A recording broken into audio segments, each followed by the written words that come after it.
What's up, ladies and gentlemen, and welcome back to TD Fans Talk, home of the real Miami Dolphin fans. Yes, we are live. Y'all make sure y'all hit that like button on your way in the building. We got news straight out of OTAs, man. This is a good one today. We're going to do two streams, y'all. One, we're going to discuss the general things happening out of OTAs. And the second stream, we're going to talk about the specific plays that some of the on the field work activities that took place today. So we got two articles. One, I want to give a special shout out to Omar Kelly, Sun Sentinel. We're going to hit that one first. And then the second one, we're going to show some love to Barry Jackson and Adam Beasley, you know, their breakdown. And once again, they're with the Miami Herald. So we're going to break down both. Both of them are pretty interesting. And it's kind of crazy. It's like the tale of two worlds. One article is talking about a whole different things. And then the other article is talking about the plays and all that type of stuff. So we got some great content coming for you all today. I'm here to break it all down, tell you what it means, all the ins, all the outs, all the details. So stay tuned. Make sure you hit that like button. Let your friends and family members know about the channel. We are literally 8 subscribers away from 16,500. So we're at 16,492. So if you know someone who's a Dolphin fan that doesn't know about the channel, make sure you let them know. We're still moving, y'all. We're still moving. Punch that like button. Everybody didn't get the notification. All right. So make sure you hit that like button. Man, we got this little freeze thing again. I don't know what that's been about, man. I don't know what that's been about. But we keep having this little freeze thing on my screen. I'm gonna have to just unwire everything and rewire everything. That's probably what's gonna have to happen, man.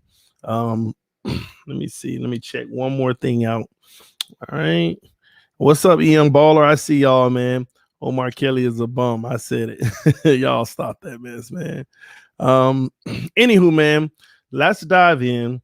I'm going to go ahead and get started. I'm going to break it all down, tell you what it all means, all the ins, all the outs, all the details. All right, let's dive in, y'all. Again, make sure you're hitting that like button so the rest of our family members will know that we're live. We're just over 100 people. Shout out to the members of the channel, by the way, who are in green in the comment section. Special shout out to all the members. Subscribe to the membership family, and shout out to the mod squad. Appreciate everything that you all do for the channel as well. All right. Let's dive in. All right. So Miami Dolphins observations from open OTA session June 4th. This one's Sun Sentinel, Omar Kelly. Let's do it. All right. We're going to do a lot of reading. and I'm going to break it down, the things that are important or necessary to break down. So y'all follow me on this, and let's see what's going on in camp, man. Let's take a virtual tour, an audio virtual tour into camp. All right. All right. So we start this article off talking about Jerome Baker, how he was a participant in this week's organized team activities, which is somewhat noteworthy because the impending free agent had chosen to skip a portion of Miami's offseason program this summer to work out on his own. Baker, who is slated to earn $2.43 million this season, is playing on the final year of his rookie contract and hopes to get an extension from the Dolphins before the regular season begins in September. Absolutely. Baker wants that extension now. He has to get that extension now if he's going to be any bit of happy. If he doesn't get that extension now, man, this season, everything is at risk. An injury, you make pennies, okay? If you get injured, you're going to be making pennies. If you don't have as great of a season, your stock falls. You want to get the deal done now with Miami, even if that comes at a discounted deal, just to have a respectable contract. So his agent's going to be working hard to get him the best deal that he possibly can. But will Chris Grier budge, and will Chris Grier let it play out? That's going to be the story that we keep our eyes on. He didn't show up in the voluntaries earlier on, but it wasn't a big deal. They didn't look at it as a bad thing, especially being that he participated this week. So y'all got to let me know in the comment section. Do you think we should re-up on Baker this year, the leading tackler for the last 2 years on this team?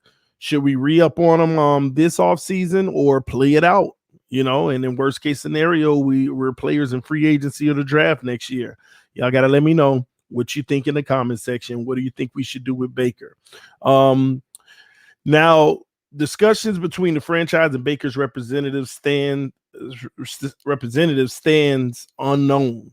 But the team's leading tackler for the past 2 seasons is seeking a deal that pays him like one of the NFL upper echelon linebackers. Not the best linebackers, but one of the upper echelon linebackers in the NFL. Now, I don't know. One moment. I don't know if Baker is an upper echelon linebacker. I'm not saying that he isn't. He's a good linebacker. He's not elite. But upper echelon, that's the scary thing about the situation the Dolphins are in. We got a whole bunch of players who aren't elite, aren't bums, but they're not average either. They're like y'all know how I say it. All you need is a whole bunch of 7 and 8s, and Baker's like that 7. And that's good. That's a guy you want to have on the team. But the problem, here's the issue with 7s and 8s. There's always a team that'll pay him 9 money.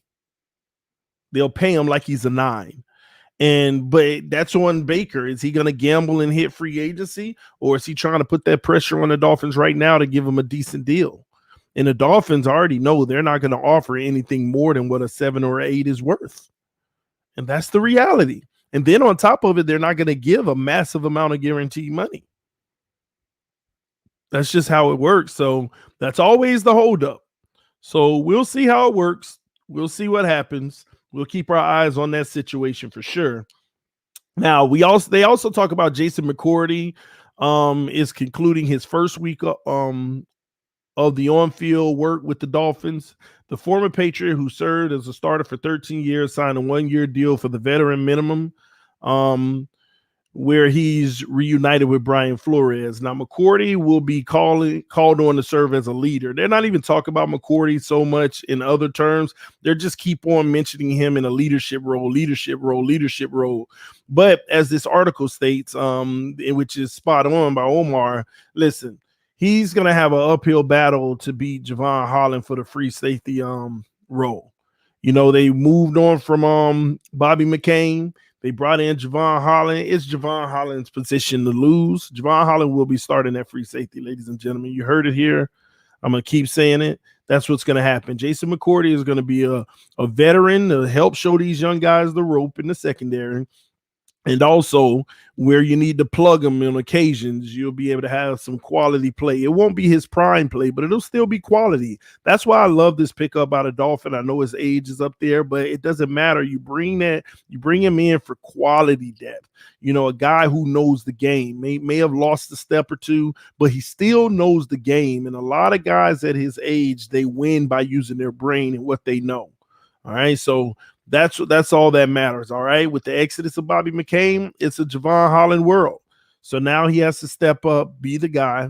All right. But McCourty, hey, 1 week down. Hopefully he continues to be that leader and continues to play. And I want to see him make the team because at the end of the day, that's a good addition. I really like the solid addition. Some people look at it as he's no longer the same player. That ain't what you're looking for is in your backup. I mean, don't we all wish our backups can be like number ones in the league? No, but that's not realistic. So we're in a good position at that. One observation today that did have me a little bit concerned. I know it's early in the off season, but it's still something to keep your eye out on. We were thin at tailback. All right. We were missing two of the team's top tailbacks, in Myles Gaskins and Salvin Ahmed. And at first I'm like, well, I'm not worried about them. At least we got Brown, but Brown was absent from the early portion of practice, but he did show up during the 11-on-11 sessions. So he got half a day in.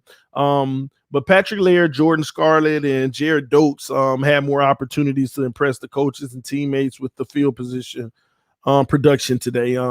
So it's a catch-22. I want all those guys at camp because we got to get the best four going into the season.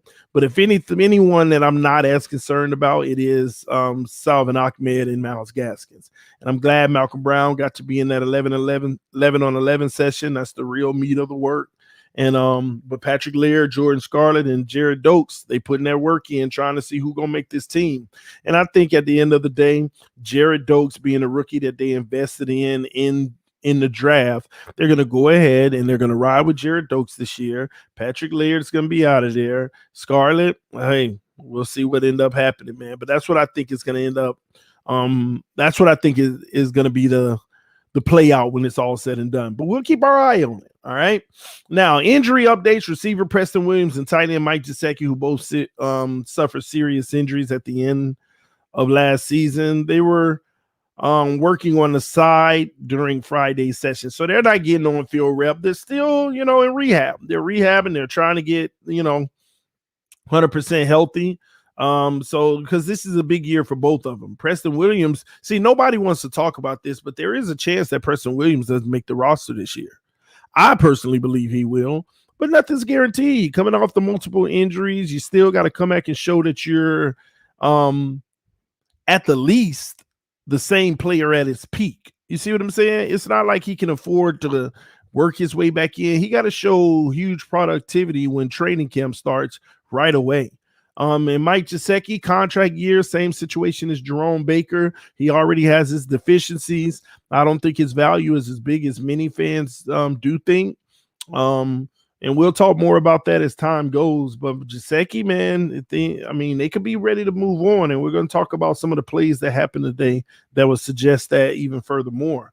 But Williams had his foot surgically repaired in November, but he did participate in last week's OTA sessions. So did Gesicki, who suffered a shoulder injury in December that he's still rehabbing. Now, tight end Chris Mayarik was working on the side as well. So look like we banged up a little bit in the tight end area, but you got Hunter Long. We'll talk about him more later, all right? Now, a few observations. Let me see. Should I do these observations first? Yeah, I'll do these observations and then we'll move forward to the actual plays. Shout out to Mark Pink with the donation. Didn't leave a message, just showing love. I appreciate you, homie. All right, here we go. So a few observations today. Jalen Waddle caught a nice pass in the seam from Jacoby Brissett.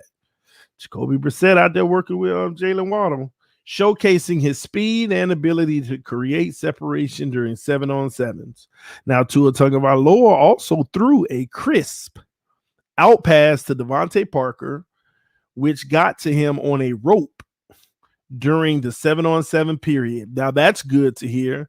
Now, I know y'all are TD always hating on Tua, making controversy, but hey, man, I'm always be excited more about a seam pass than an out pass, but it doesn't diminish any of these guys. But Jacoby Brissett hooking up with Jalen Waddle on a seam pass and Tua hooking up with Devontae Parker on a crisp out, and the ball was nice on the rope.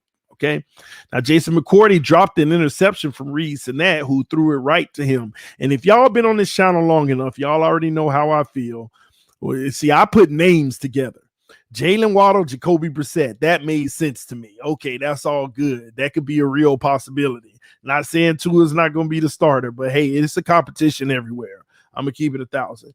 But then I got Tua Tagovailoa and Devontae Parker. Yeah, that's what I want to hear. Jason McCourty dropped the interception for Reed Sinnett.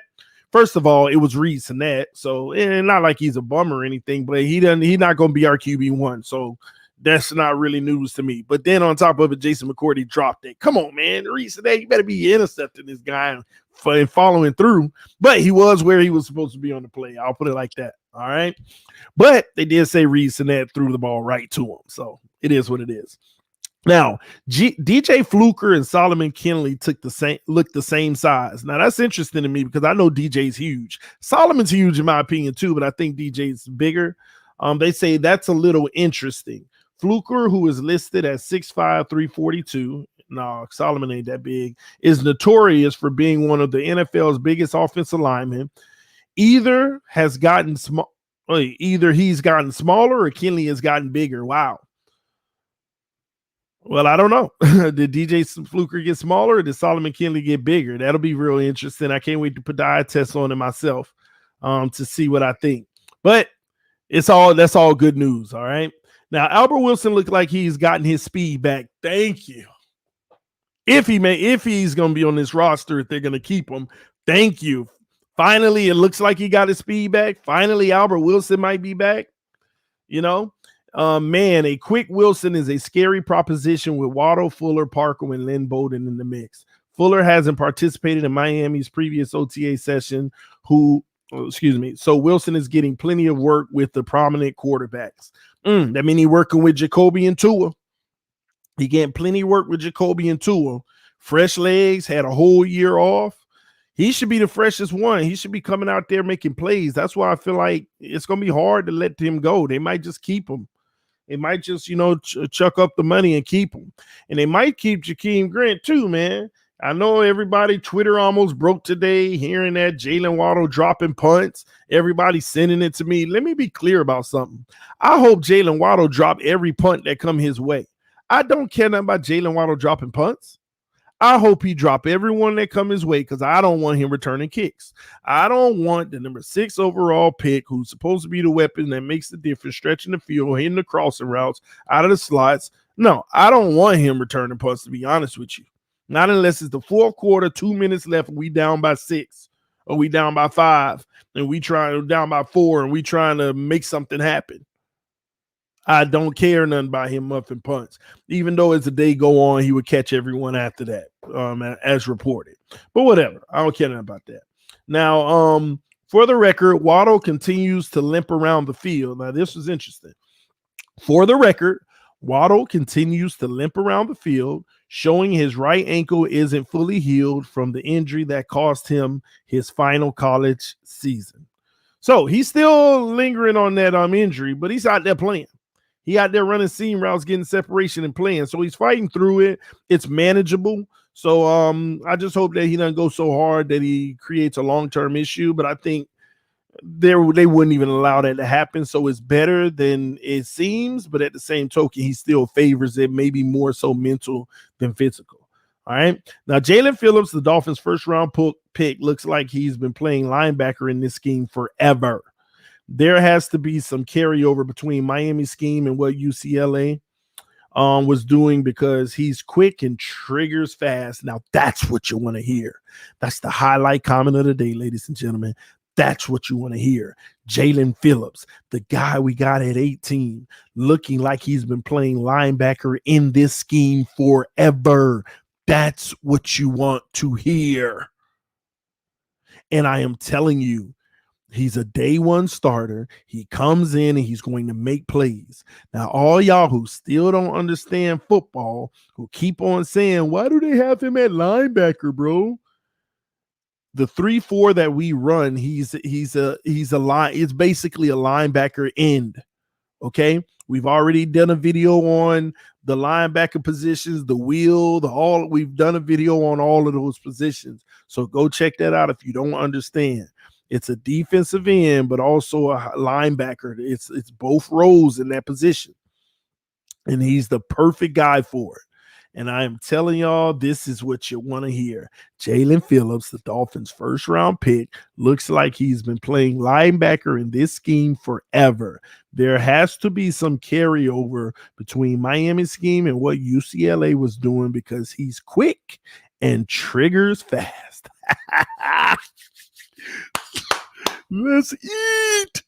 Let's eat. Oh man, I'm telling y'all, this kid finna be a massive, massive all-pro player in this league. Watch my words. And all y'all, and you know what? Y'all already know me. I'm gonna be slapping people in their face with the Najee Harris for the next 10 years. And y'all wanted Najee Harris. Y'all sitting there, why would we get a Jalen Phillips? All the concussions. We wanted Najee. I'm gonna be slapping all y'all with these virtual slaps. Out of here with that craziness. Anyway, I'm going to Omar said that he's going to have to pay attention to Cameron Tom, who joined here this offseason to serve as a backup center. That's interesting because Cameron Tom is another guy who's like, he ain't gonna, but we got to pay attention to it because if Skura gets hurt or Skura doesn't work out, then we're stuck with Dieter, and Dieter is like, hopefully, we'll see. And you never know. It might be the guy that comes from under the shadow and emerge as a wow. And that could be Cameron Tom. We'll see, man. We will see if we hear his name, see how he does. You know, time will tell. You never know. You might have some diamonds in the rough. All right. And when last thing, observation from Omar, when Waddle fumbled a punt return, Jamal Perry recovered it inside the 10-yard line. Like I said, I don't care. It doesn't matter to me. I hope he drops every punt. Okay. I don't want him returning punts. But hey, it looks like they're still going to try him out back there and might do it. And that just means that they're ready to move on from Grant. If you're trying to force the issue, you got an all-pro returner, and you're trying to force the issue, they're trying to move on from Grant. Will they do it? We'll see. I hope Waddle keep dropping punts. I know that much. That's just how I feel, man. I can't stomach that. I can't stomach. I just can't. You know, I just can't. I just don't think it's I don't think it's wise. But hey, Miami always has a plan. We got to get behind it and see where it goes. So we shall see. All right, man. Let's move right along to the next article. This one, let me see here. Let me pull it up. Yeah, give me a second.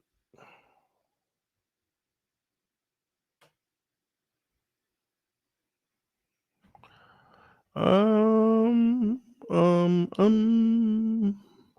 right, here we go.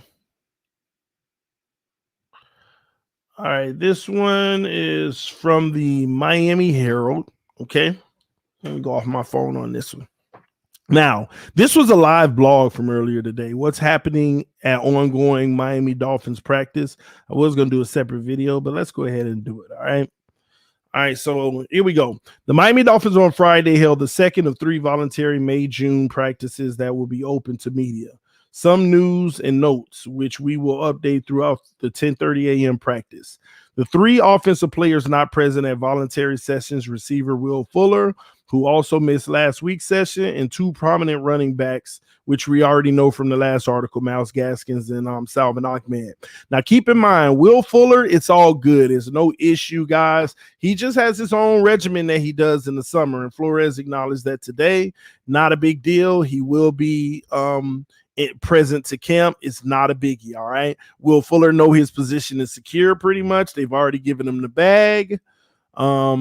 Ain't nothing to prove. These guys out there right now have to prove everything. Shout out to Eric with the donation. Said, I've been watching your channel for a long time. You're my favorite. Number 1 guy to watch. You're very animated. 17-0 fins up. Sign Jaceki for $9 million a year. If we can get him for $9 million a year, Eric, and I appreciate the compliment, but it ain't 17-0, it's 20-0, baby. We got to go all the way. All right. Appreciate you though, man. Let's keep it moving, y'all. Let me see. I gotta address this comment. I saw it at the corner of my eye. TD, you can't be scared of football players getting hurt in a very physical sport. Mike Bryan, I'm not scared of players getting hurt in a very physical sport. I'm scared of maximizing the potential of that happening. I'm scared of maximizing the potential of that happening. So that's my issue. You play wide receiver, you play wide receiver. If you get hurt, it's a part of the game. But you want to return and kicks and punts and all this and that. Now you're amplifying the possibility of it happening. I mean, how many people, bro, are Mike, have you watched the games?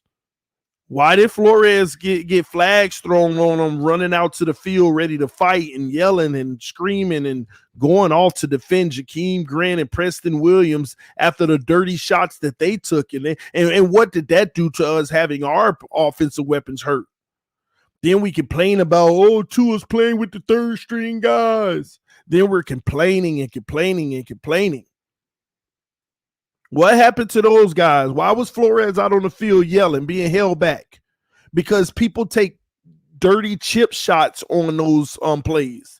And if they see one of your best players on the field, there are players that will more so take dirty, cheap shots at them. That's how it works. They will Kiko Alonso the heck out of Jalen Waddle. That's how it works. So why would you amplify the possibility of that? And matter of fact, the return game is more dangerous than the regular game itself. That's why the NFL changed the rules with the kickoff to minimize collisions. That's exactly, if you didn't know that, the reason why the NFL changed the yardage for kickoffs to promote more touchbacks, yes, they had to take a little bit of fun out of the game just to make it safer. Just to make it safer. Marcus J said, TD fans talk, Waddle broke his ankle on a return. You can't make this up. And I'm going to be honest with you. I had no idea how he got his injury. I didn't even know how he got his injury. But if he broke his ankle on a return, I rest my case. Your Honor, can you dismiss the case now? Come on, man. I don't even know how he got the injury. If that's true, y'all be quiet. Stop that mess. If this man's original injury was from a return, all y'all need to be quiet.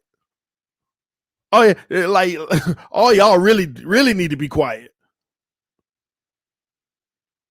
You really need to listen to me then. You really need to listen to me then.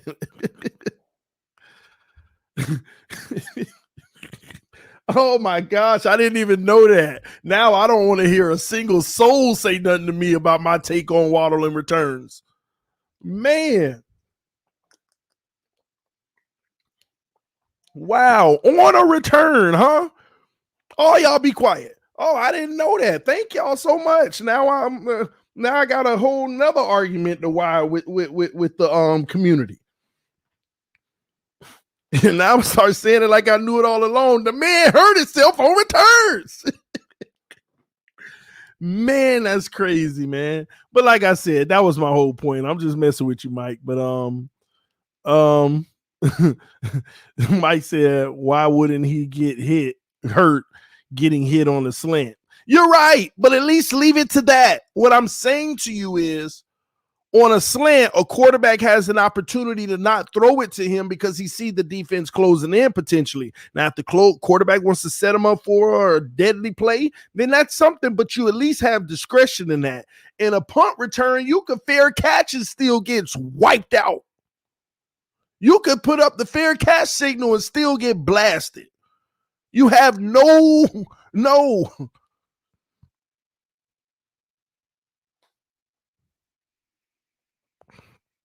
Leave that man in the slot.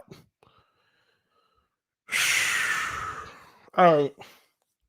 Let's go, man. Let's keep it moving.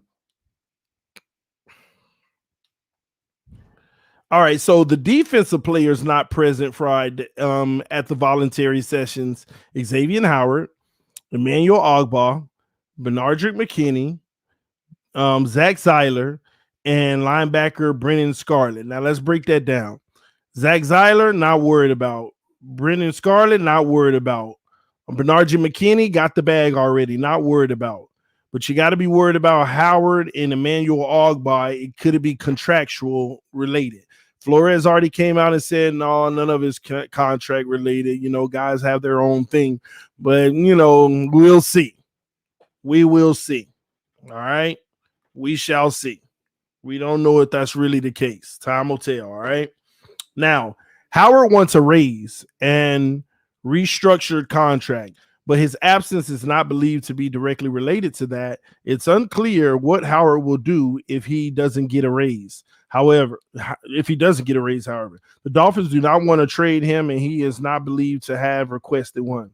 All right, time will tell. Ogbah, who has one season left on his $7.5 million contract next season, wants an extension, but it remains unclear if his absence is an attempt to express his displeasure about that.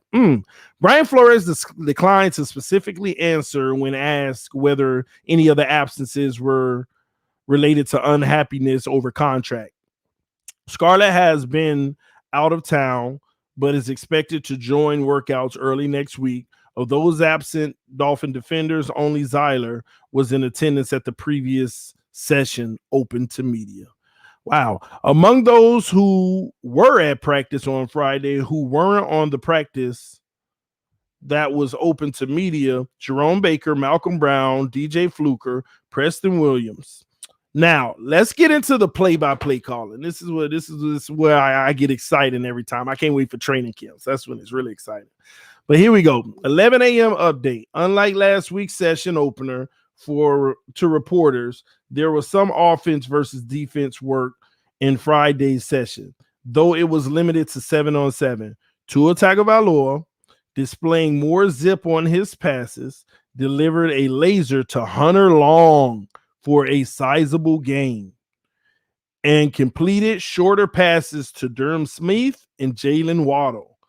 His only errant pass during a short throwing session was a sideline overthrow to Albert Wilson. So him and Albert Wilson got to get that chemistry together, all right? But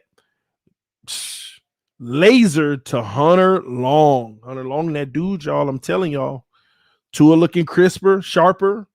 We'll see if that translates. But what I will say is Hunter Long, y'all keep on. I'm telling y'all, I'm trying to educate y'all. Hunter Long about to be y'all next favorite tight end. I know y'all all in love with Gesicki right now. You know, I got to do a video about Mike Gesicki. They're going to call me a hater, but I got to call it how it is. Why are we so in love with Mike Gesicki? I got to do a video about that. And I like Mike Gesicki. I actually love his talent as a pass catcher. But we got to break that down, all right? But Hunter Long,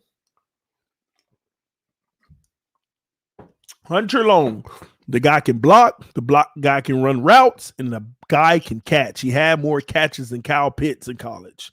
Last year, more catches than any tight end in college. Well, we sleep on him because of where he was drafted, right? Okay. All right. Okay. Who y'all think has a better chance to pop off, Bowden or Williams? I'm going to say Bowden because the wide receiving room is just loaded. Loaded. Somebody said, here you go about Gesicki again. That's right. And you should go too about Gesicki. The truth is the truth. I can't get mad. The truth is the truth. It ain't a knock. It is what it is. He got limitations.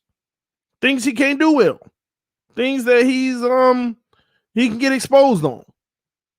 It is what it is. Let's keep it moving, man. All right.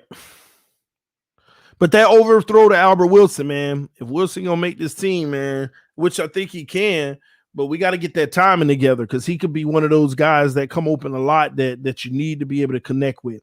All right, Waddle contorted his body to catch a 20-yard pass from Jacoby Brissett. So Waddle and Brissett hooking up. Former UTEP quarterback Kai Locksley made a nice diving catch. Yeah, Kai Locksley, who converted, out there making catches, on a low throw from Brissett. See all that add up, Jacoby. You trying to come in and make a name for you? Make a real name by stealing somebody's job. You can't be with these low passes, and also Waddle can't be contorting his body to catch the pass. Even though it was a 20+ yard catch, we'll take the deep ones because last year we couldn't do it. But we got to get that together, man. All right, we talked about the Jason McCourty dropped the interception to Reese and that, but 11:15, center Cameron Tom, the former Saints backup center, has impressed the Dolphins. Matt Skura, Tom, and Michael Dieter are competing at center. I love to hear that, man. We need a third option competing. And to say that he's impressing the Dolphins, has impressed the Dolphins, I like that. I like that. I hope we keep getting great reports. I just want to see somebody emerge to where they just as comparable as the rest of these guys. So we can move on if we have to from the rest of those other guys, man. I mean, I'm just saying to start this guy if necessary, because that's the only hole we got in this team. I don't care what y'all say about running back. No, the only hole this team has is the center position. We ain't got no other holes. Cornerback straight, safeties are straight now, linebackers good, defensive line good. No, the O-line should be just fine with the exception of center. Tight ends, we address them. Receivers galore. Running back by committee is what we're going to do. Not this, we need a premier back. No, they want to create a running back by committee. They don't want a premier back, okay? By committee. The only hole we got on this team is the center position. So I love to see a guy who we didn't know nothing about come up and get his name mentioned as being impressing the team. That's what we need, and we need more of that, and we need it to continue and grow. He was the Saints backup, and now that means he has a foundation in this league. He's seen some stuff already. Now he gets to build on it. And at the end of the day, I'm going to be honest with you. I'm rooting for him to be better than Dieter. Not because I have any issue with Dieter, because that means we be in a good position. Don't mean we'll be in a great position, but we be in a good position, because if the other four of those guys on the O-line hold up their end of the bargain, we straight. I know everybody, you don't need an elite center. You don't need a great center. Everybody on your line ain't going to be great. Show me an offensive line in the NFL where everybody's great. Now, you might be able to name 2 or 3 O-lines, and I don't know. I can't even name them myself. But at the same token, you get my drift. It's just not common. Teams still get things done with the good O-line. And just because the O-line win a Super Bowl don't mean they were great. Some of them were good too. So with Solomon Kinley, Robert Hunt, Austin Jackson, Liam Eschenberg, we're going to be just fine on that O-line. Young guys who are going to grow together over the years, and then you allow one of these guys to take over at center. I'm rooting for Cameron Tom. Let's go. Let's go, Cameron. Period. Okay? All right. We aren't permitted to write who's with the starters, but we previously reported that Liam Eschenberg will have every chance to win the right tackle job. In other words, Liam Eschenberg is playing with the starters. They're not allowed to tell you who's playing with the starters. They are not allowed to tell you who's playing with the starters, but I just want to say Liam Eschenberg has every opportunity, every chance to win the right tackle position. He already today playing with the starters. That's what it means. It don't take a rocket scientist to read through the lines on that one. Not allowed to tell y'all, but like they told us before, Liam is going to have every opportunity to start. In other words, they're trying to tell you that he's starting right now. Day one. Told y'all, man, Liam that guy, man. Be that guy. All right, here we go. 11:30 a.m. Waddle, Jakeem Grant, Javon Holland, and Lynn Bowden are catching punts. Waddle dropped 2 punts. Don't care. Yes, that's a highlight, in my opinion. 11:40 a.m. Flores previously included McCourty in the list of safeties during an interview, and we've heard nothing to suggest that he's going to be a cornerback primarily here, but his ability to play both has value. I agree. He's going to be at the safety position for Miami. In the event of major injuries, they'll be able to flex him out however they choose. So I'm with that. I'm so with that. All right, cool. All right. Tua Tagovailoa ran an effective 2-minute drill down the field against a loose defense in 7-on-7 drills. Why he had to throw in a loose defense. But before Miami reached the end zone, the Dolphins then inserted Jacoby Brissett and started a new series of downs going the opposite direction. Brissett then led the Dolphins down the field before a Jason Sanders field goal. So they both moving the ball down the field. That's a positive sign in camp. But again, no Xavier Howard in camp, no Emmanuel Ogbah. So, okay. I mean, I'm glad they out there, getting things done. But training camp, when the starters and versus starters are out there, that's what I want to see. Eric said, go Bills. For some reason, I love your show. So you're a Bills fan, but you're always rocking with us. I salute to you for that one. But you could be an undercover Dolphin fan. It's all good, man. We ain't going to say nothing. All right? Because we're headed to the top and the Bills have plateaued. So, I ain't trying to rank on you, Eric, but you could be an undercover Dolphins fan. We'll leave it at that, all right? I ain't going to expose you to Buffalo Nation. All right, let's keep it moving.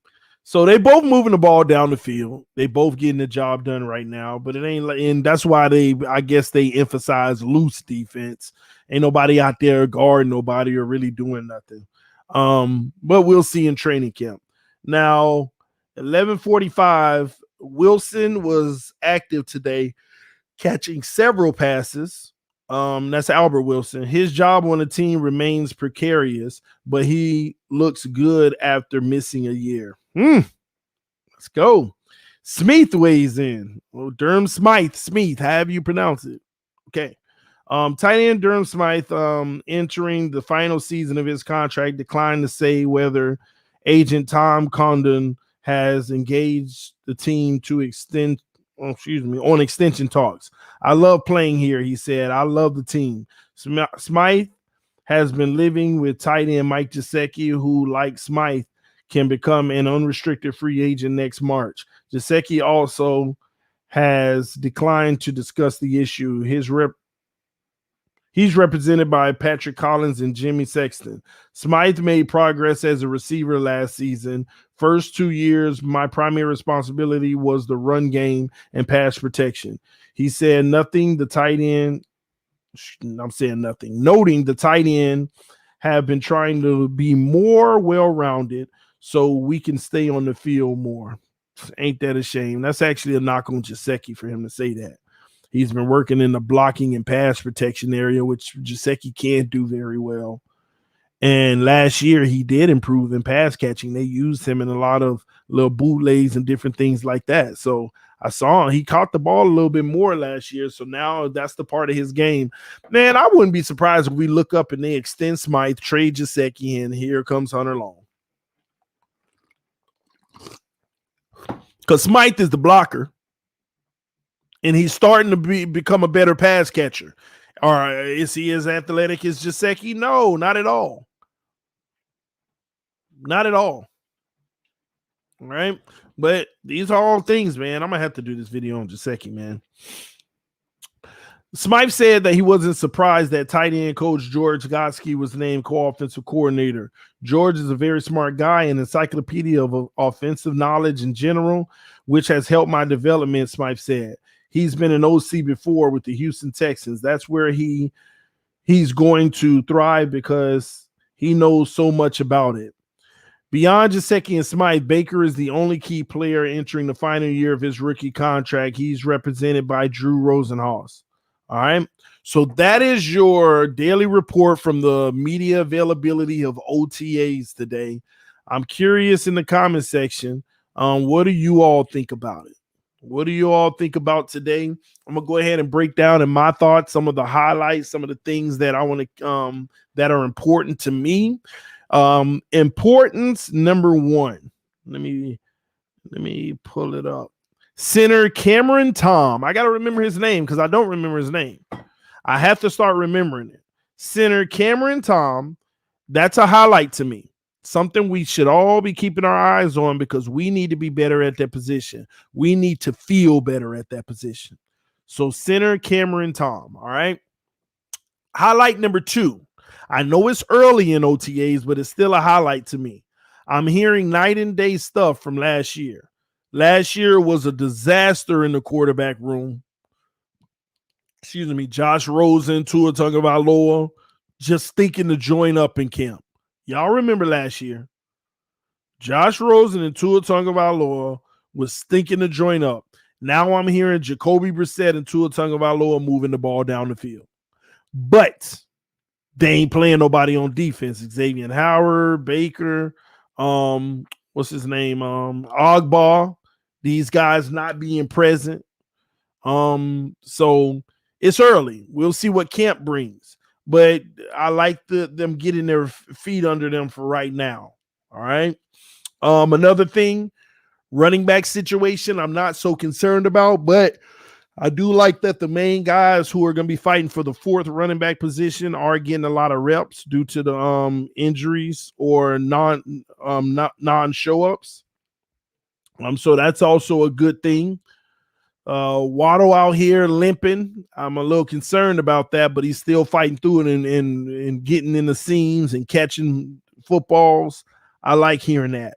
Albert Wilson has emerged. You know, he out there looking fresh. That's a huge positive that I love hearing. Solomon Kinley might be bigger. That's another thing that I love. What else? Flores also spoke about Tua Tagovailoa's comments. That's something we didn't hit. Flores spoke about Tua Tagovailoa's comments on the playbook. So let me read that to you all. Brian Flores made it clear Friday that he had no issue with Tua Tagovailoa's comments that he didn't know the playbook as well as he needed last year. To refresh, Tagovailoa said last week, I didn't actually know the playbook necessarily really, really good, and that's no one else's fault but my fault. Now, I know we had a whole bunch of people sitting here saying that they limited him on the playbook and they didn't allow him to audible. Not once did anybody out of their mouth say that they did not allow Tua Tagovailoa to audible. But people around here running this fake narrative that what he meant was they didn't allow him to audible. Ladies and gentlemen, that is a straight out lie. They didn't allow him to audible or do his alerts, and it's a flat out lie. Nobody, Tua himself, coaching staff, nobody ever said that they did not allow him to audible. It's simple. He didn't know his playbook well enough to audible, to put his team in the right situation. He said, our calls were simple when I was in. Can anybody tell me why the calls were simple when he was in? What they want to tell you is because Chan Gailey was hating. But no, it was simple because it was what he knew, the simple stuff. It's that simple. It's that simple, right? What else he said? I didn't have alerts and checks. This is what they're holding on to. He said I didn't have alerts and checks. That has nothing to do with the coaches not giving him alerts and checks. He didn't know his alerts and checks, is what people need to understand. And it's fair. Somebody brought up a great point last night. I was watching Reason's stream last night, which is a great stream. Y'all need to go check it out. Somebody brought up a great point in the comment section that is so underrated. They said something that I believe is a fact. They said Tua is kinesthetic. I want that to sit on some of y'all brain right now.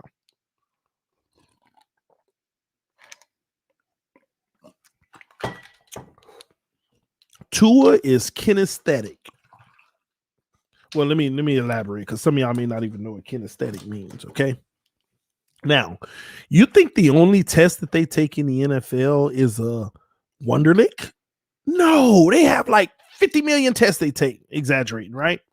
But they take all kind of things. You know, they want to know what quadrant you're in. If you're quadrant 1, 2, 3, 4, you know, I mean, are you gold? Are you blue? Are you, they want to know what quadrant you're in.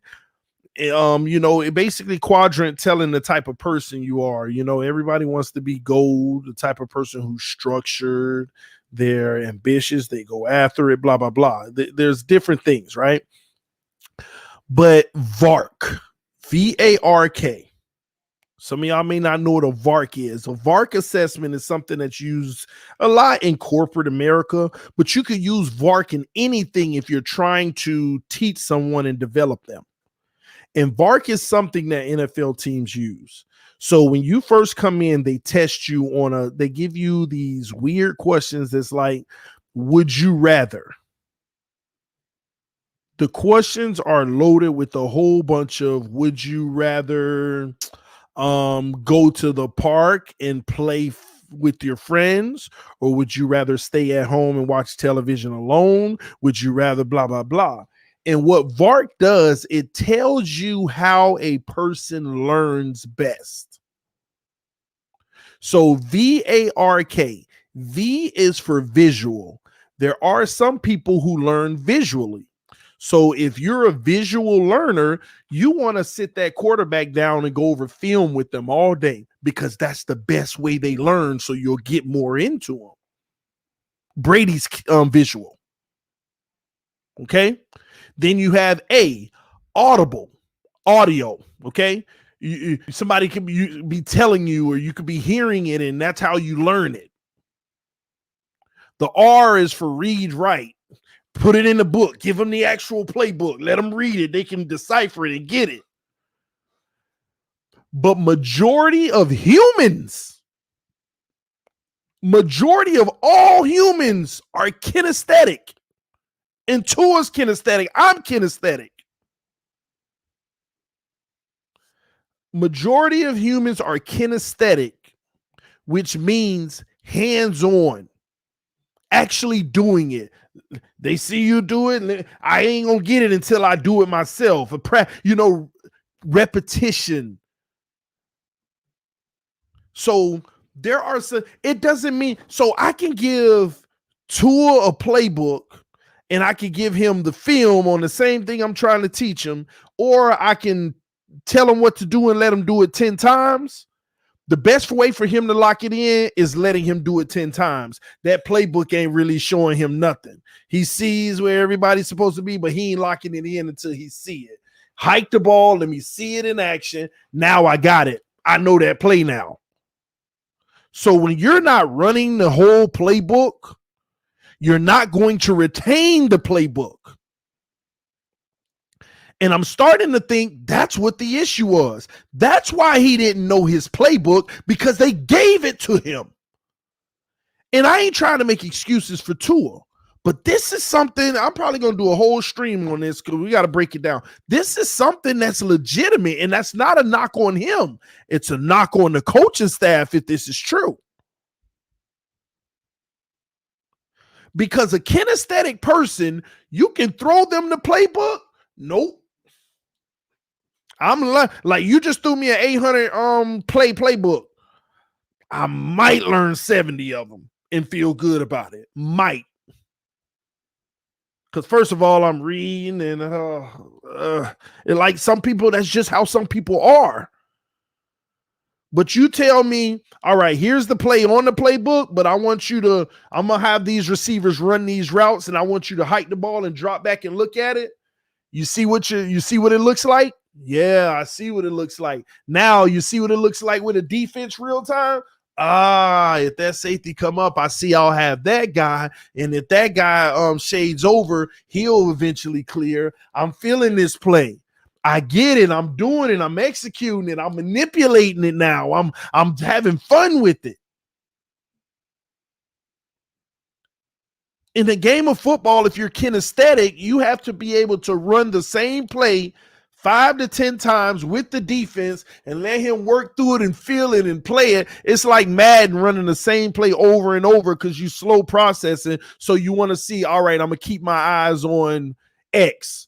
In the cover 2, he's never open. All right, let me go on it, and I'm going to keep my eye on B. All right. Oh, he clears about 4 seconds in, but the pressure might be there. So I might have to focus on stepping up. All right. Let me stick with B real quick and step up. All right. Run the play. Oh, they're going to step up. I did have enough time. I got them. Or no, I'll never have enough time. So let me look at why. They have to break down a play over and over, and then they understand the nuances of it. Because they've experienced it, they lived it, they know what to do. It's just that in the NFL, the only rough thing about a kinesthetic, that's why they always say they need smart quarterbacks. Because the rough thing about a kinesthetic quarterback is the fact that they need to be able to try the play in every scenario, or they're just throwing it blindly. Use the same example I just used. All of those different tries, you could go 10 tries in a cover 2 just to see all the different options, but they might not be doing cover 2. It might be, dime, or it might be this and that. Oh, now I need to go through the different scenarios in dime pack. You see, they have to be able to do every single one to understand them. And in the NFL, you don't have that time. You don't have that many repetitions unless you can get your receivers together like Tua did in the offseason and you're throwing to them, you're running some stuff. But it'll never be what you need it to be unless you got the defense out there with you. Unless you got the defense out there, man. So it can be an issue, but this coaching staff has to cater to that. Because once he locks something in, he's gonna ball out on it. He's gonna run it. Trust me, I understand because I'm kinesthetic. And I've tried in my life to be better visual and audio. Read right, I still can't stand. I still can't. Lonnie Smith said, conspiracy thing, TD. Tua just needs more time. Bro, you just wrote a contradiction to me. First, you said conspiracy thing, like that's all conspiracy. Then said Tua just needs more time. Why does he need more time? You're proving my point. He needs more time because he needs more reps and he needs more repetition. He needs to keep running stuff so that he can lock it in. Y'all need to stop underestimating when he says, when I was in the game, things were simple. Why would things be simple if you've proven that you can do the complex things? You think they're sitting there seeing him rip it all across the field and know it all, and they say we'll still keep it simple? That's not how it works. I know y'all want to think that he's the second coming of Jesus, but gosh, the truth is the truth. They kept it simple because he showed that there was a lot he couldn't handle and he didn't know. That is not a knock on him. It was just the reality. It's okay as long as he's getting better and starting to know. But y'all got to stop making these excuses. I'm not even sitting here making anything that's insulting to him. Matter of fact, if it is his VARC and he's kinesthetic, then that explains everything. And it makes me feel better that eventually he will be fine if they're coaching to his VARC, if they're coaching him like he's kinesthetic. It makes me feel better. But do they notice that he's kinesthetic? When somebody put that in the comment section of reading stream last night, it was like, man, people need to realize Tua is just kinesthetic. That's the issue. They weren't saying it's an issue like that's going to be a long-term problem. That's why he didn't get the stuff. That's why his Wonderlic was low.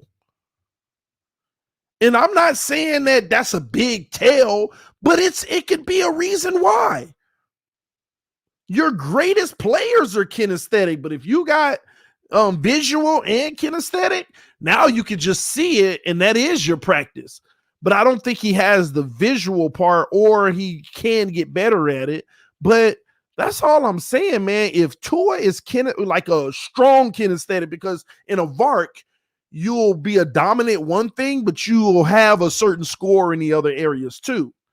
But if he's a dominant kinesthetic, like I'm dominant kinesthetic, okay?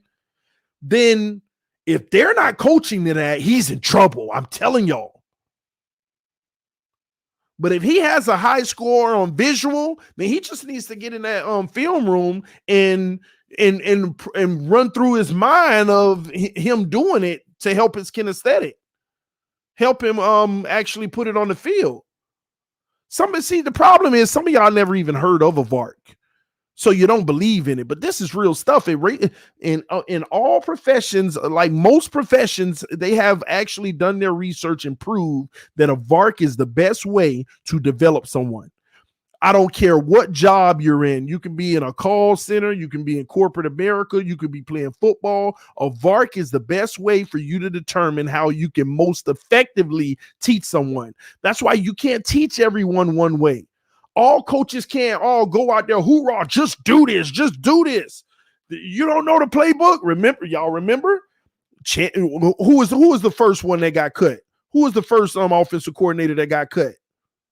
What's his name again? Y'all remind me, because once you're gone, the only ones I remember is Matt Burke and Gates, because I just couldn't stand them that much. But what was the first OC that got cut? Hey, already for y'all will let me know in a second. But remember why he got cut? What did they say? Chad O'Shea. What was the reason he was let go? Do y'all remember what they said?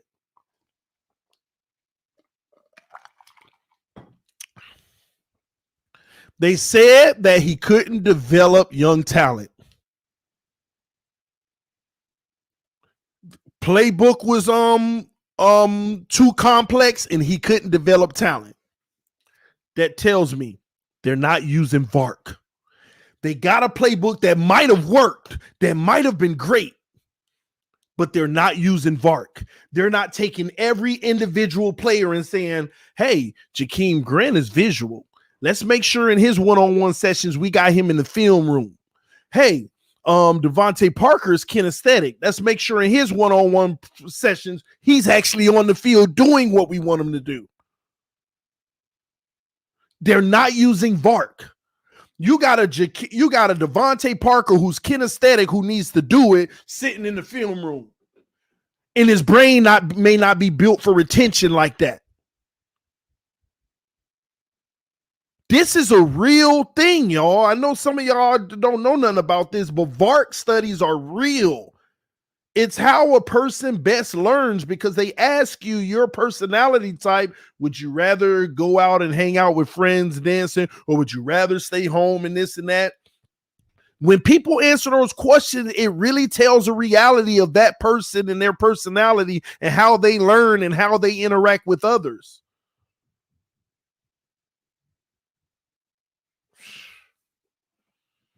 It's real. And when the person said Tua was kinesthetic, I believe it, because his struggle last year of retaining the playbook, they gave him a playbook because they didn't even have time to be. They couldn't go on the field, OTAs and all that last year. Remember?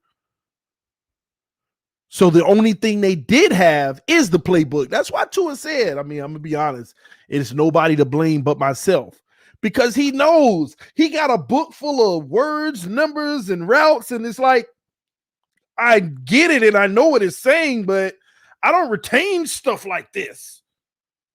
I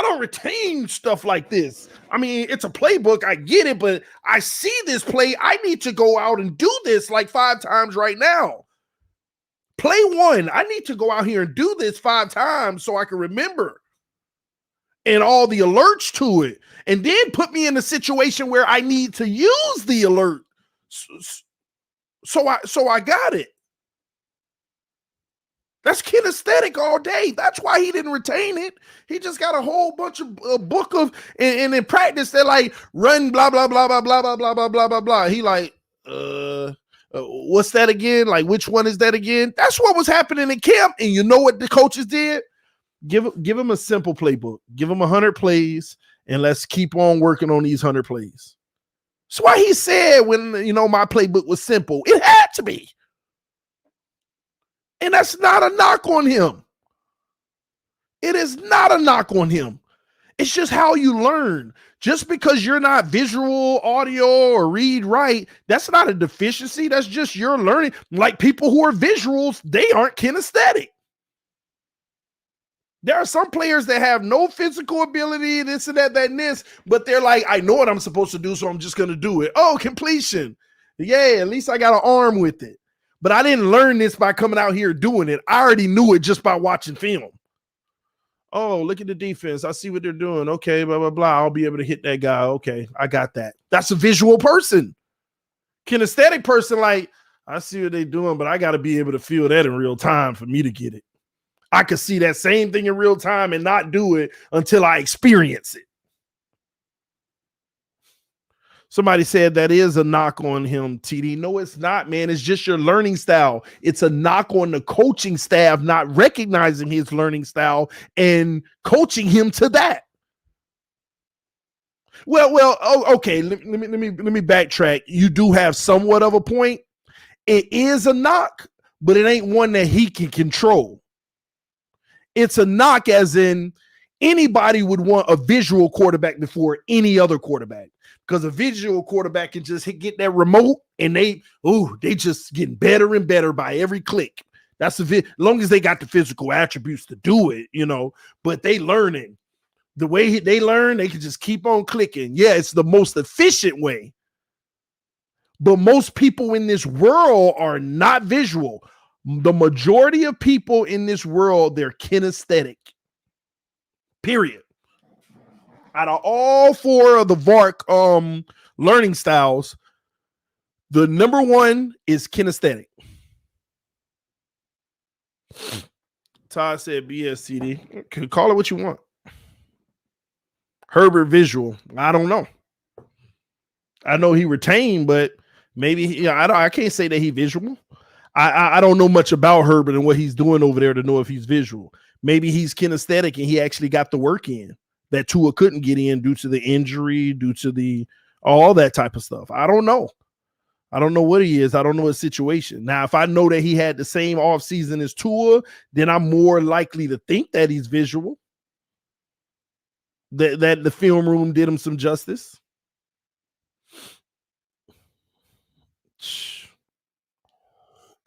How do they know there are only four learning styles? There are only four learning styles.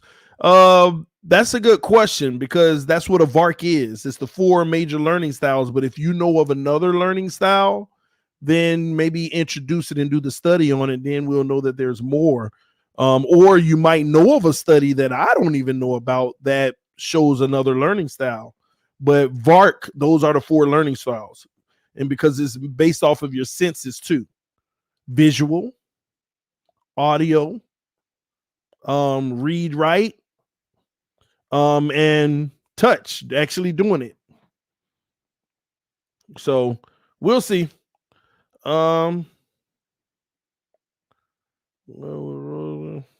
Somebody said, all jokes aside, for real, if we had these weapons with Rosen, would Rosen would have worked out? I don't know, bro. I have no clue. Rosen had his issues. He had his things that he just wasn't good at too, but I don't know. There's a lot of things we don't know. You don't know what Rosen would have been. Based off of how everybody felt about Tannehill, no Rosen wouldn't have worked out, but then look what happened to Tannehill, so we don't know. You have no clue. Never heard this. Do Tua the only one with this issue? Well, Todd, it's not an issue. See, that's what we need to understand, ladies and gentlemen. This whole VARC thing of kinesthetic, it's not an issue. The coaches just have to be aware of this and coach him like you would coach a kinesthetic person. It's not a Tua issue. It's a lack of recognition from the coaches if they're not coaching him to that. So if Tua was visual, those coaches need to keep him night and day or overtime in the film room. If he's kinesthetic, his extra work needs to happen on the field, and you have to mix up every scenario. So let me give you an example. Say you got a power run to the left, right? And you want Tua to retain it. If he's visual, you just show him all the nuances on film. And you ask him clarifying questions. But if he's kinesthetic, like I believe he is, here's what you do. You put him on the field. You give him the play, the power run to the left. You run the play. You show that play working. You like that, Tua? You see what the defense, you give him a defense where the play should work, and you run the play and you show him how it should successfully look. Then you give him a defense that is going to crush it. You run the play and he actually sees that defense just crushed this run. You see? Now you sit down and you say, Tua, this is how you also can help him with his visual skills. You take that same play on film and you go in and you say, hey, Tua, that play didn't work this time. What did you see from the defense and the reason why it didn't work? He's either going to point it out and you're like, good, we got that. So what are you supposed to do in that case? I'm supposed to check out. We don't know what you're checking into yet. We're not going that far. Now, if he says, I don't know why it didn't work, you teach him the nuances of the game of why that play didn't work at that moment. And you go out on the field again, you gave him the same scenario, and you're asking him to point out why, is this play going to work or not? No, it's not going to work. Why is it not going to work? He should be able to tell you. You see the linebacker, he's shaded, or the linebacker's in a 5 technique instead of a 4, blah, blah, blah, whatever.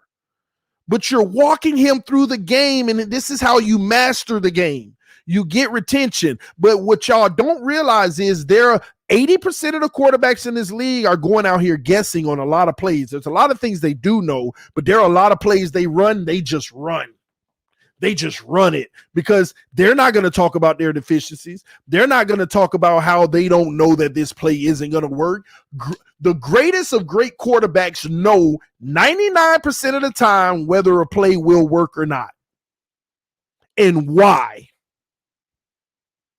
See, the more you know in that situation, the guys in a 5 technique, now you know, all right, well, let me get creative here. Since I'm a scholar of this game and I know that this power left isn't going to work, you can't just switch to a power right because they'll follow it, and now that guy's shaded on the outside. But you might be able to say, hey, you know what I'm going to do? I'm going to bootleg this, or I'm going to give the signal to my tight end, and only me and my tight end know. But the whole team still think, the whole offense still think we're bootlegging. But based off of my knowledge of this game, have you ever heard Brady in his in like interviews? He talked about this once. He said sometimes when you audible, only you and the person that you're really trying to exploit or target needs to know that you audible. Let the rest of the team run the same play. That's whenever you're Peyton Manning was great at it. We're on a power run to the left. I might signal the tight end on the right side. I'm about to bootleg, but the whole team still thinks we're power run. And you know what? I want it that way, so we sell it even more.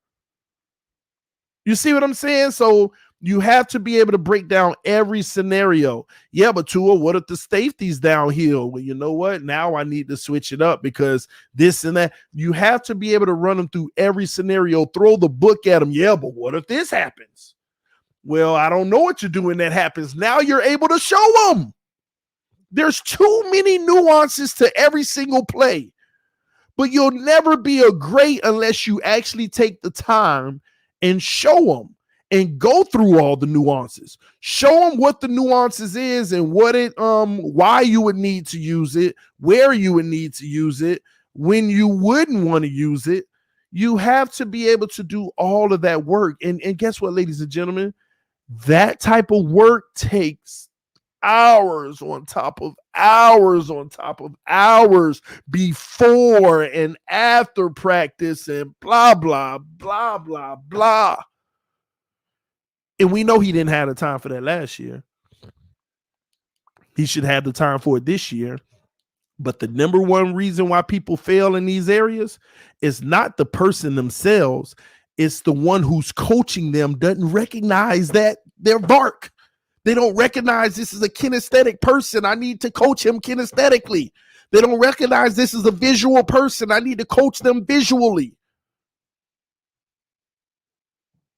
They don't recognize this is a read-write person. Just give them the playbook and sit down at a desk and go through the formations in the playbook with them.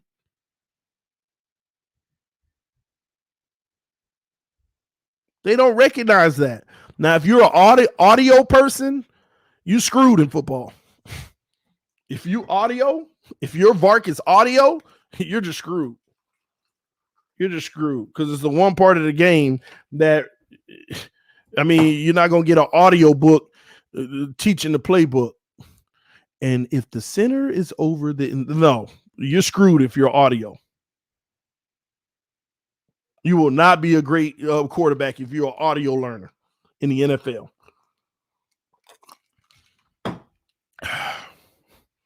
My opinion, at least. All right. Somebody said, "What's VARC?" It tells you what a person's learning style is: visual, audio, read, write, or kinesthetic. Visual, they learn by seeing things, like watching film in regards to football. Audio, ain't no place in football, in my opinion, for audio learners. Read, write, that's people, you just give them the playbook. You give them the playbook, let them see it from a read-write standpoint. They might actually, let me tell you what a read-write person will do. Let me tell you a good assignment from a read-write person. Give them the playbook and tell them rewrite the whole thing. And each play they're going through, write the plays back to yourself. Like copy it and then talk to me about what you see while you're writing it. And a kinesthetic person, a person who's hands-on, needs to actually repetition, actually get reps and do it for them to learn it. I'm a kinesthetic person. Majority of all people are kinesthetic. They need to do it to retain it. Somebody said they sent the super chat. Appreciate you, North Ender. TD, you don't think the Dolphins and every pro sports team know that what VARC is? Every player on every team must study the playbook and run reps to learn. All right, so let me break that down. Does every team know what VARC is? Every team does know what VARC is. Does that mean that's how every coach is coaching? I worked in corporate America. I was a supervisor and a management trainer. Okay. So as a young supervisor, fresh out of college, I mean, I was the youngest supervisor in my position. All these 10, 15, 20, 30 year supervisors, they weren't jealous, but they're like, how is this kid sitting here having the number one team in the region every month? Because I was doing something they weren't doing. I was coaching my associates on VARC. They're coaching their associates on, you did this wrong, stop doing it. Come on, man, you don't know better? Oh, I forgot. They're not putting processes in place to make sure that they don't make that error again. They're just saying, this is the error you got. You can't do that. You do it again, we might have to write you up or something. That's what they were doing. Me, I'm breaking it down of why you were doing it and putting something in place so you don't again. Why do you always forget to give the customer the number to the emergency hotline or whatever? I always forget. Do you think if we give you a checklist on every call, you forget? No. Here's the checklist. On every call, I want you to fill that out. That's the expectation going forward. Every call, they filled it out. They ain't missing nothing on the checklist. Oh, well, you don't know how to go through this flow part of the chart? You're kinesthetic. Come to my desk. Let's sit here and let's role play it. One-on-one, over and over. I'm going to be the customer. You're the agent. Every time you make a mistake, we're going to talk about what you messed up on. We're going to get the practice in. Oh, you're an audio person. Hey, listen to these call clips of somebody handling it the right way. What did they do well? What could they have done to improve? So it's not the agent themselves. The first thing you need to determine is skill versus will. If it's skill, you should be able to fix it as a coach. If it's will, ain't nothing you could do with it. That's choice. They ain't for this team. So I believe every player on the Dolphins, it's never a will issue. They don't like, oh, I just don't want to do it because I don't want to do it. Unless it's Mike Gesicki blocking. I don't know. But it's skill. And you know whose job it is to develop skill and improve skill? The coaches. The coaches. That's why they're in that position. It's their job to develop players. And how can you, every size doesn't fit all. I can't develop all y'all the same. I got to figure out how you best learn. So you learn this way and you learn that way. I'm going to cater to your learning style to get the maximum results. And I'm going to cater to your learning style to get the maximum results. But most of those supervisors, they want to take the easy route, give everybody the same weight that they try to address it. And they have fluctuating numbers all the time. But no, baby, I was number one on the floor every single time. That's why I was in the management program. Because I brought it there too and moved numbers. That's what it's about. You gotta cater to that person's learning style. So the bigger issue is, are these assistant coaches coaching to that? The linebacking core coaches, he coaching to that? The kickers coaches, he coaching to that? The O-line coaches, he coaching to that? See, they get lazy. They get all these guys on the field and say, this is the drill we running. Everybody run it. Oh, get wider, get wider. Oh, no, oh, hey, come out of that break a little softer. Hey, lower your knees, lower your knees. No, see, but they don't want to have individuals. See, that's all good. All that group work is group work. That's your minimum expectation as a coach in your job. Coach when you're supposed to coach. But when them cameras go off and when practice is over, are you getting with Jesse Davis and saying, hey, Jesse, it's something I wanted to work with you on. If you want, I can't make you NFL rules, but if you have time, I'm available because it's something I want to go over with you. Because that's the only issue. We're in a situation where you have to coach. Listen, teams and coaches don't have the time y'all think. First of all, it's even worse for kinesthetic people. You know why? Because you can only have padded practices, but so many times.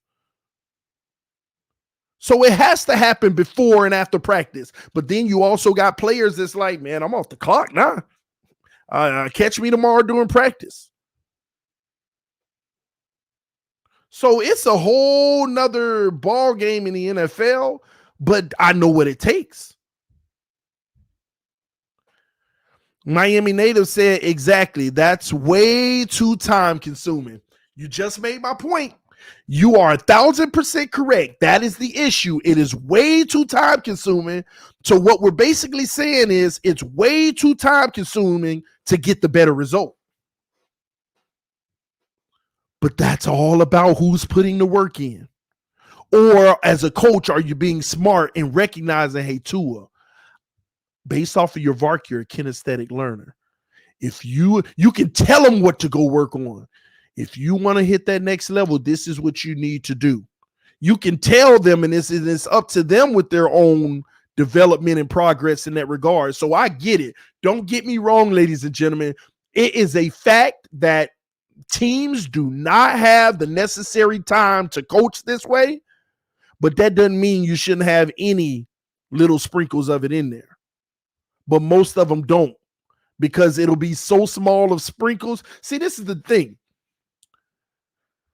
If you don't have time to do it, but you have just small little pockets of sprinkles, someone be like, it ain't even that serious. Let me just get a group unit together again, because it ain't like I can do this all the time.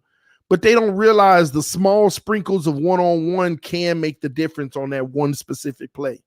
That second specific play, that third specific play, that fourth specific play, so that even the simple playbook that you gave could have been even more effective.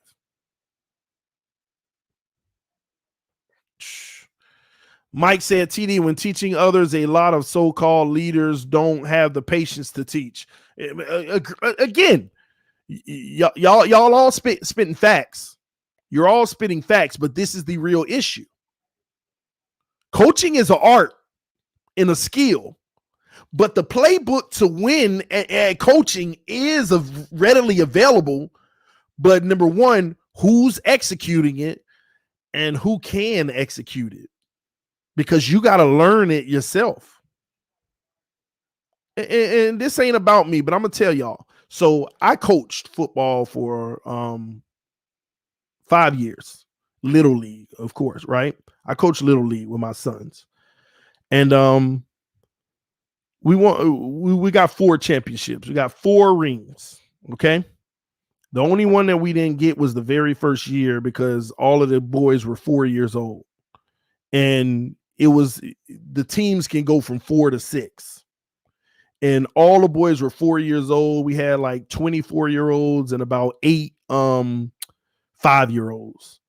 But the teams go from 4 to 6. And we just got murdered that year. But we were instilling certain principles. But we won 4 championships in a row after that. You know why?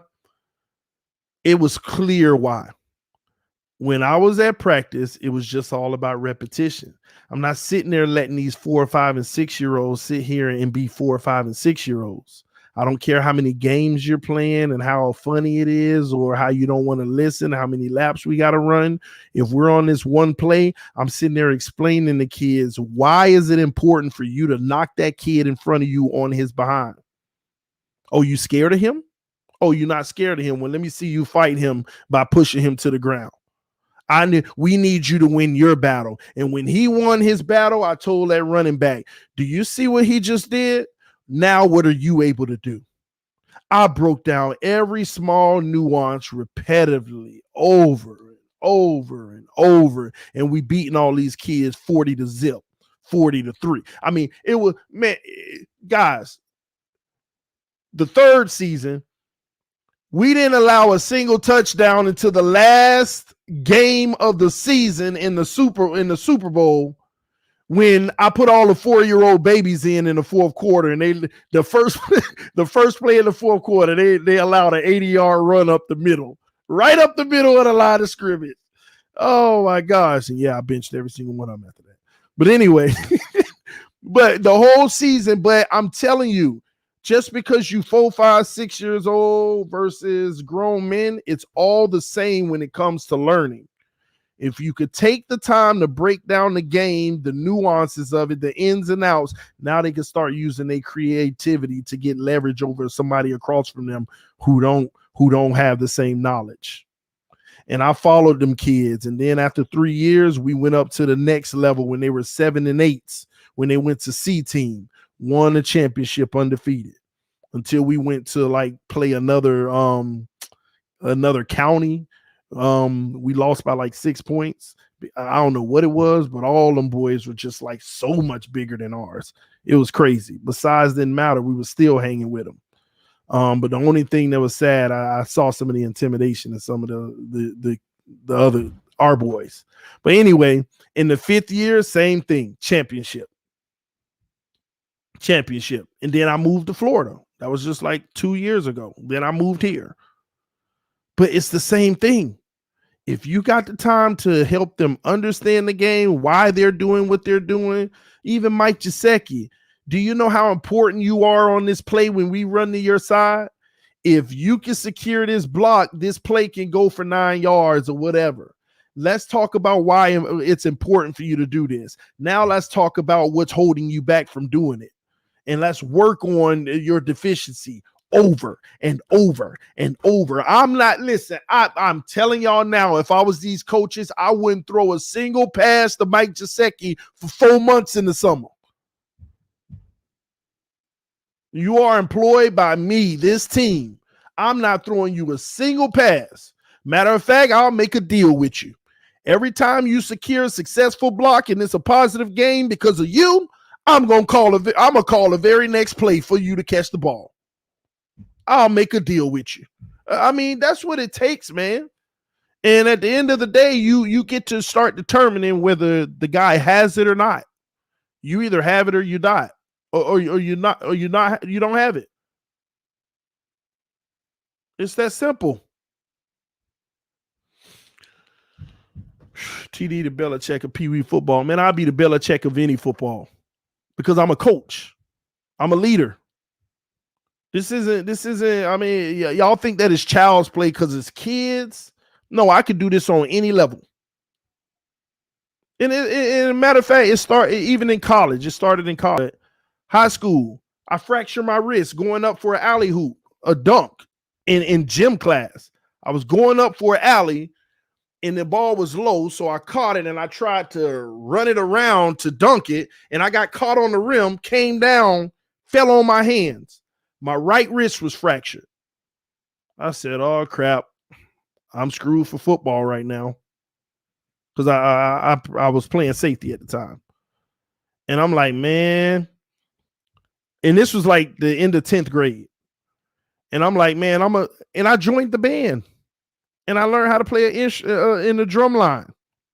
And when I got to college, I mastered what my instrument, my drum. And then next you know, I'm leading 60 guys. 2 years later, I'm the head section leader of 60 guys. Teaching them from square one, from the beginning. Teaching them every aspect of it, section leader. It's the same in every field. When you can coach any field, period. The only thing you got to do is learn the terminology and learn the responsibilities. Once you know the information, you can teach it to anyone because you know what to do. Coaching, that's nothing. That'll be easy. You don't think I've considered joining the 2020 club? You don't think I've literally considered like a year and a half ago, you know what? I might actually pursue the 2020 club. And I said, nah, that ain't where I'm at in my life. I enjoy what I'm doing. And those who don't know what the 2020 club is, Flores is the one that coined that. That's what Flores started. He started in the 2020 club. Coach for 20 hours and make $20,000 a year. That's how you start in the NFL. You apply for a job. It could be the job of assistant running to go pick up laundry and stuff. But you start there, the 2020 club. You work 20 hours and you get paid $20,000 a year. So you broke, but you sacrificing it all just to get in. Just to get in. So no, and I'm gonna tell y'all now, if I was a coach in Miami, I know I could make a difference in some of these units. But all of these men, y'all think that, I mean, look how many coaches are on an organization. Look, Brian Flores, 2 offensive coordinators, a defensive coordinator.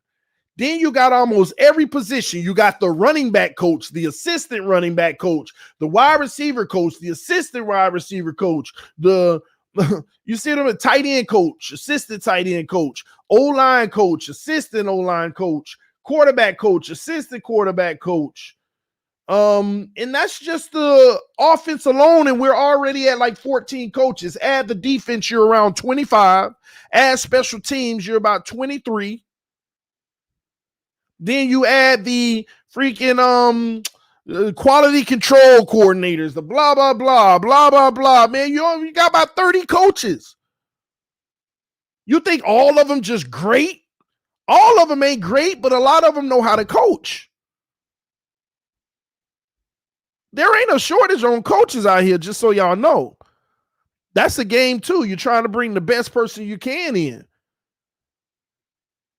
You think for a second I don't feel like I can go out coach some of the coaches that signed to Miami right now? I know I can.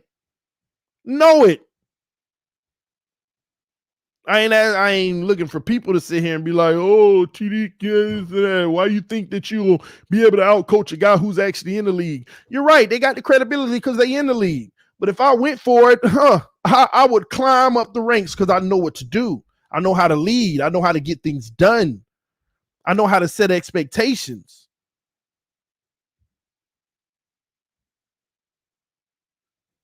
I know how to hold people accountable.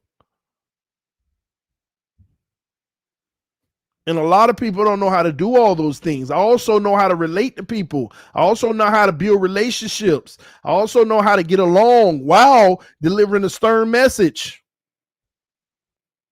All of that.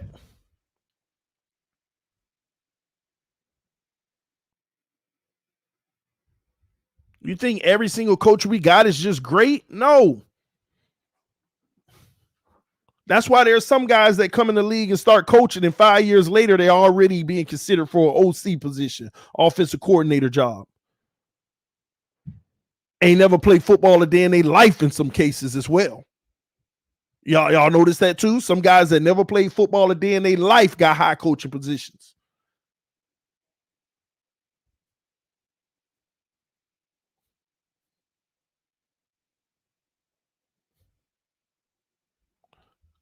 But that's one of the most underrated things that nobody talks about in the game of football. Because guess whose responsibility that is? There is a chain of command in football. You know what Brian Flores' job is? His job is to oversee his team, but develop his offensive and defensive coordinators. He's supposed to be coaching them. That's what his job is supposed to be. Brian Flores' job is supposed to be coaching the offensive and defensive coordinators while maintaining final say in so many ways until he feels that they're capable enough for him to sit back and observe what they're doing and coach them later. What do you think Belichick ended up doing in that game versus the Chiefs with Brian Flores? I know y'all heard the mic'd up. If you haven't seen the mic'd up of the Patriots versus the Chiefs in that AFC championship game, go check it out because then you'll learn something about Brian Flores. Belichick came over. All right, get your best defensive plays together and get your best offensive plays together. Let's do it. When Flores went and executed, Belichick went over there. Flores, run this. Flores, run that. He wasn't doing none of that. He told him, get it together. We got to do it again. And he executed, and as soon as it was executed, the first man he ran to in that game was Flores. Great job, great playing, man. Go watch it. Head coach ain't supposed to be all in everything. He's supposed to know what's going on and observing, but he ain't like, if you're a good head coach, then you shouldn't be over there calling plays on offense. You shouldn't be calling plays on defense because you're coaching and got your OCs and your DCs doing it right. And you making decisions on timeouts. You making decisions on helping them identify personnel and stuff like that, or the strategy you want to use in that moment. And that should be consultative because you got them that good. And the OC, the offensive coordinator, guess what? The offensive coordinator's job is not to sit here and coach Tua. The offensive coordinator's job ain't to coach Gaskins or Preston Williams or none of them. Even though, just like Flores, he has to have his hands on and be in there and observing and giving his added factions here and there. But the offensive coordinator's job is to develop the running back coach, develop the quarterback coach, develop the tight end coach, develop the receiving coach, coaching through them to their people. Every week, the OC offensive coordinator, we struggled in the receiving core, wide receiver coach. Listen, we need to do this. We need to do that. We need what's going on. Talk to me. Tell me. Well, you say that, but this is what I'm seeing. So what's the issue? Is it skill or will? You're saying Devontae Parker is having a problem with this and that. Then what are you doing about it? What are you doing? Well, I'm telling him, no, I don't want to hear what you're telling him. What actions have you put in place? You say you say Mike Gesicki struggles coming out of his breaks. Then what actions have you put in place to address that? I mean, I've told him he needs to do better coming out of his breaks. Then you ain't coaching. You mean to tell me you don't have an action plan in place? You know what? I need an action plan on my desk by 2:00 today, or what you're going to be doing with Mike Gesicki going forward and coming out of his breaks. And you're going to have an action date of 2 weeks from now. That's 2 games. You got this game and that game. I need to see an improvement. I need the action plan because I want to follow up on your actions. You say you're a part of that. Then when he gets the action plan, he said, okay, so you said that you're going to commit to 20 minutes a day, working out on in routes and out routes, lowering his hips, coming out of breaks, blah, blah, blah. Okay, so now the offensive coordinator peeking out the window every day at 2:00 to see is he out there working with Gesicki? No. Okay. Is he oh, okay, he doing that right now. And now, matter of fact, let me go out there and give him some moral support. I'm going to go out there and watch him coach him. Make sure he's saying the right things. Make sure he's telling them the right things. This is loaded, man.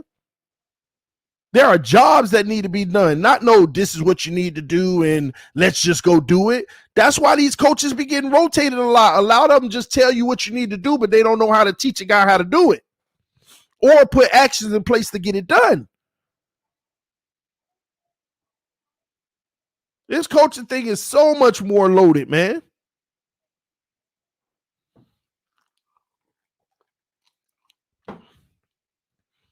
And you know, and take it a step further. That tight ends coach, you know what his job is to do? To develop talent.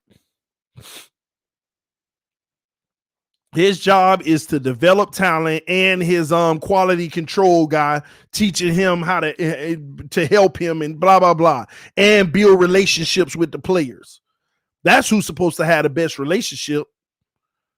The position guy and the position coach, because they're in the trenches working. And the offensive coordinator is going around to each of these guys, looking at the action plans they got and seeing if they're being executed and inserting their thoughts on it as they go. Because sometimes we'll rank on an offensive coordinator, but sometimes it's just he got trashy coaches under him. But that's also the offensive coordinator's responsibility to turn that trash under him into gold, make them position coaches great at what they do.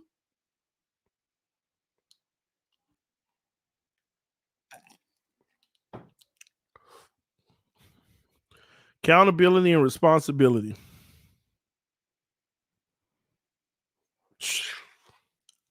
TD would have been coaching the refs on how to be good if he was in the league. I mean, I coach anybody, because if you're a real coach, you love coaching.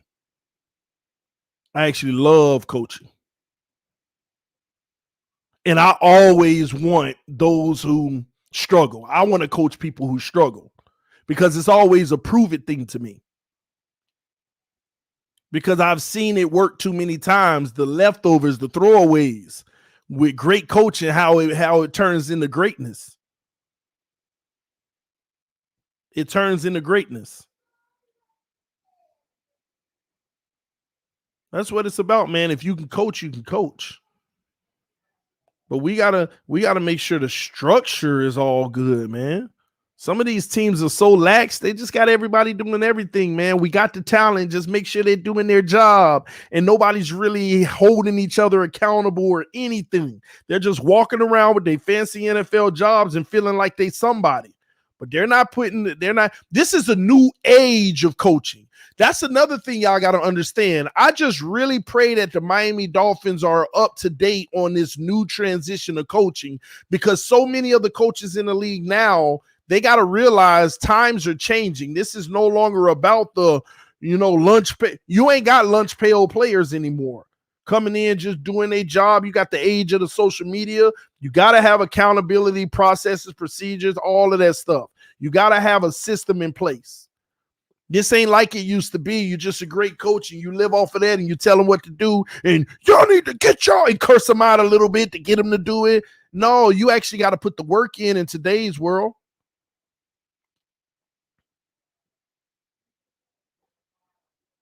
You have to. This is a whole new era.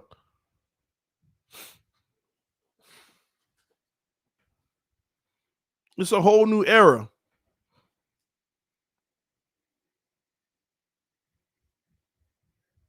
The only problem in this era, you have to also be able to give people time. You have to be able to give people time to develop people. This goes with the Tua argument. We have to be able to give him time to develop, especially if that kinesthetic thing is the case. See, we don't know, but it makes sense to me. If he is kinesthetic, it all paints a picture to me of why what happened last year happened. But you gotta be able to give him the time, and it further proves that my assessment that Tua, from day one, I've always said Tua is a year 3 guy. People got mad at me last year before we started. I said, listen, I didn't want to draft Tua, but since we got him now, I'm going to support him. But to me, he's a year 3 guy. I've always said that. I say he's a year 3 guy. Now, will he make a big leap this year? Yes. Now, how big of a leap? I don't know. But if it is significant, I promise y'all it will not be his ceiling.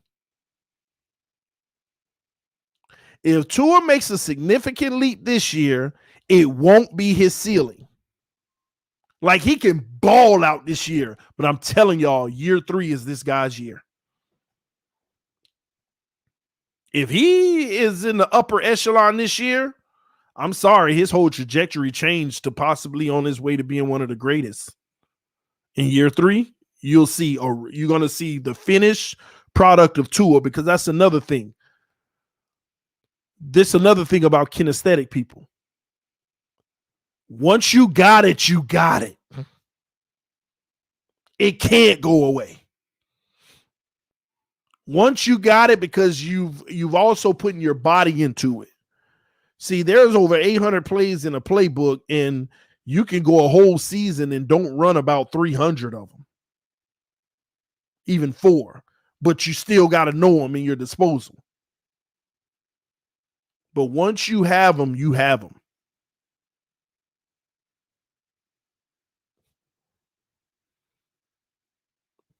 It's going to be interesting, man.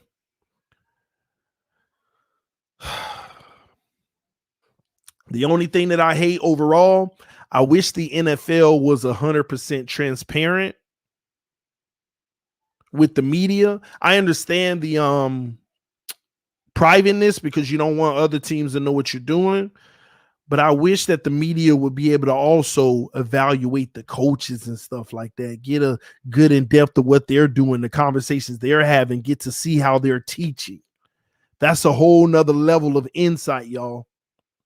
If you get to actually, you know how we get to see the players perform on the field? I would love to see the coaches perform in practice, because you might start to see a level of commentary where guys can be better in that area as well. Because there have been some great teams that have just had trash coaches, but you know what the casual fan that don't know football say? All that talent and y'all busted out. Oh, that was a bust. They don't say nothing about the coaching. And if they do say something about the coaching, guess what they say? Head coach. That's it.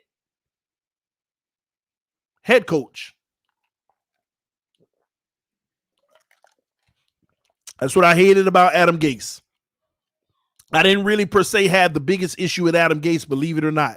But you know what the writing on the wall with me and Adam Gase was when I was done with him? How did Matt Burke last the whole season?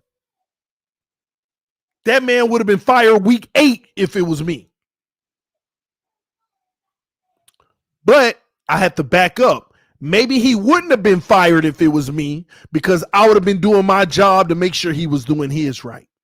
You see how that works, y'all? See, this is the thing we don't talk about. So I'm going to be honest with y'all. I think about these things, and this is the only thing that I've ever been critical about Flores on, outside of him not always being honest about situations or just not telling us the truth, but rightfully so, some things you don't want to get out, so I give him a pass. But this is something that I give Flores the only thing that I've ever knocked Flores about, and I've never told y'all live, but I knock him. You know why? If Chad O'Shea wasn't getting it done, it's your job to make Chad O'Shea get it done. It's your job to get Chad O'Shea in a point to where he gets it done. The only reason you should be firing a coach is if that coach is basically insubordinate. He just arguing with you and telling you why he ain't going to do what you tell him to do or how you want him to do it. So, because I got a problem with the fact that we've gone through 2 offensive coordinators now. 2.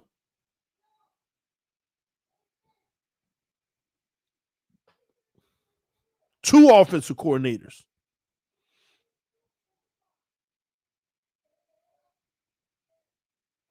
And we don't want that to continue. So we go through 2 offensive coordinators, and our solution is to hire 2. I ain't knocking that. We'll see how it works. But at the same token, it makes me curious. Flores, what have you been doing with these OCs? Have you been developing these OCs? And if you have been developing these OCs, guess who's not? See, dang, man. See, the more I think about it, it gets me even more mad because I got to stop talking about Flores now. That's Chris Grier. Chris Grier. Why is Flores struggling to develop OCs? Now, that's your job.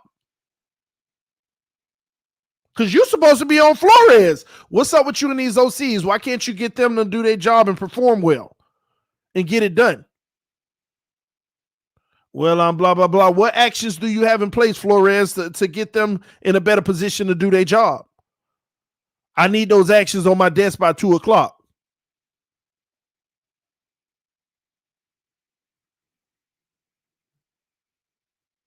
And I'm going to be checking in to make sure you're executing these actions so we can make a determination whether it's you or you just don't have the right personnel. And if you don't have the right personnel, you chose them. So what's up with that too? And then we could also determine if it just ain't the right people. Okay, we don't always pick right.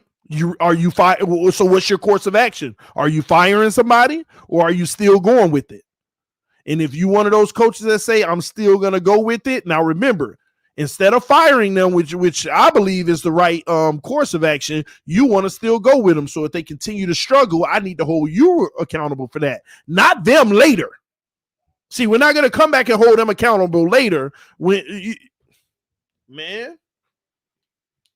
And then if the train is still going and all of this crap is still happening, Stephen Ross, Grier, what's the problem? Why Flores can't get offensive coordinator? I mean, what's going on? That's 2 and 3 years. That's 2 and 2 years. We need some stability, and why can't they get it right? Does Flores have an issue with that? Do we need to bring in a special consultant? Because I'm not giving up on Flores. I love him. But do we need to bring in a special consultant where he needs to take his hands off of that?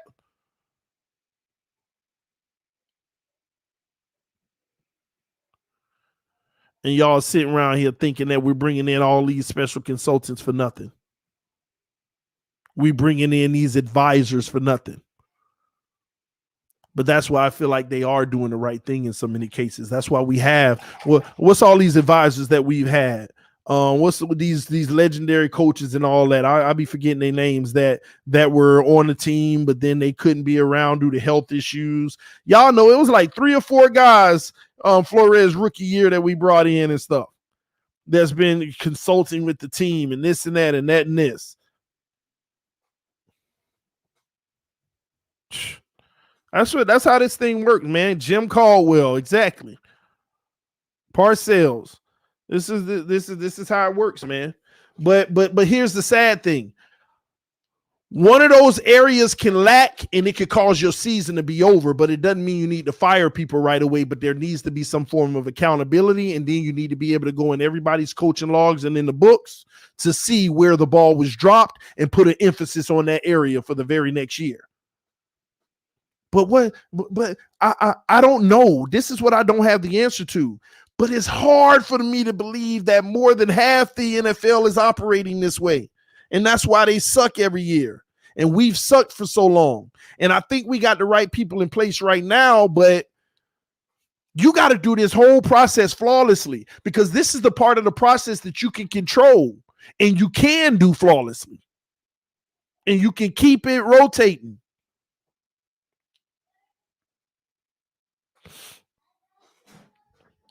Mike said, if you don't get it done, you're fired. Let's slow down, Mike. I agree, but I don't agree. If you don't get it done, you're fired unless the person above you didn't put actions in place to help you get it done. See, we can't always just point at where it didn't get done and fire them, because every coach in this league ain't perfect. When you're bringing new coaches in and you're losing coaches to promotions, you got to bring another guy in that you got to develop as a coach. These coaches ain't coming into the league just great. You got to develop every coach you got too. Just like these players get developed, these coaches got to get developed. So it's unfair to a freaking coach that's coming in trying to learn, but they sucking because the person above them ain't developing them. The NFL ain't nothing but a developmental league. It's development. The more you develop, the better off you are. You got more people competent to do their job instead of other people having to make up for it. And that's the problem. That's why I know I can tell a trashy organization from the get-go. They fired a head person instead of the person who was. They'll fire a head coach because he couldn't get the star wide receiver to be great, instead of firing the wide receiver coach who just didn't do nothing, or proof that the offensive coordinator never worked with the wide receiver coach to help him do something. And you fired the old offensive coordinator.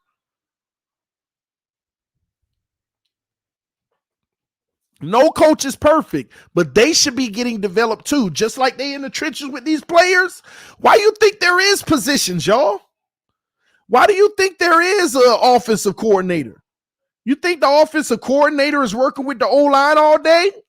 No. You think they're working with the wide receivers all day? No.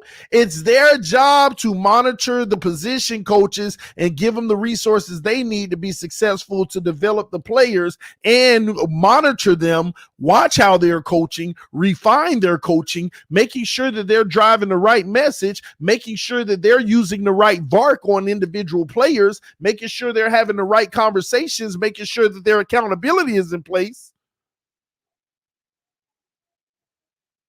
This is a game of coaches too. Why you think the Patriots ran a dynasty? Because they ran a dynasty because they developed coaches. Now, whether some of them became great on the biggest scale, I'm going to be honest with y'all. Everybody always talk about, the Belichick tree never really amounted to anything. Like most of his tree are failures. That's the biggest lie ever. First of all, they became head coaches. That's successful, number one. Second off, they inherited a whole bunch of guys that don't know the system of coaching. So slowly but surely, they got to find their allies. Man, that could be a 5-year freaking process unless you just fire everybody and start training from square one. But that's still a 3-year process. And then you got a general manager who don't get it. Sometimes these guys are going to situations that they're doomed to fail anyway. They're doomed to fail. Because the general manager doesn't get the process himself, and he's your boss. See, that's the worst thing in business, when your boss doesn't get the process. You know the winning process, but the moves your boss is making isn't getting it, because you got to also be able to bring the right personnel that fit your system as well. It's so loaded. But Belichick's whole success is the fact that he's gotten them all promoted in the first place. That's all that matters. But that's why they built the dynasty. You want to find the dynasty? Find the coaching trees. Because if you got a whole bunch of people coming out of a specific organization becoming head coaches, that means they don't won some Super Bowls. Because all those people getting promoted were coaching in a winning way. And they get it. They understand the hierarchy of the situation.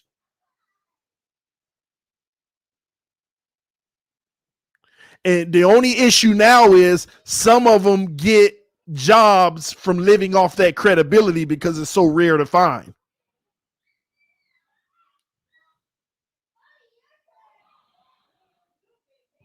Mike Bryant, great point. He said, I believe Coach O'Shea was fired and Chan Gailey was brought in to coach the coaches more than the players. It also helped that he coached Fitz in his career.